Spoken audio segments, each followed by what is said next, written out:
I worked away, nailing the first plank on the roof.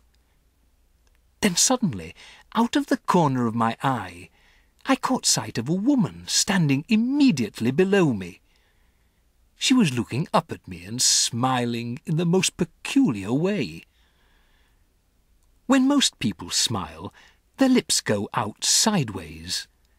This woman's lips went upwards and downwards, showing all her front teeth and gums.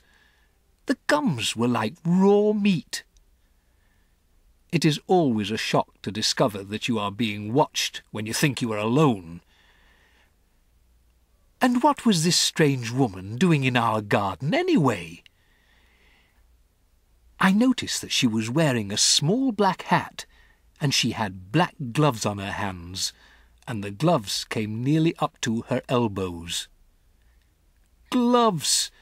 She was wearing gloves! I froze all over.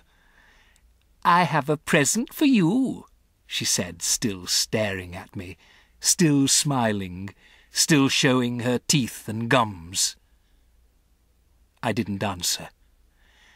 "Come down out of the tree, little boy," she said, "and I shall give you the most exciting present you've ever had." Her voice had a curious rasping quality.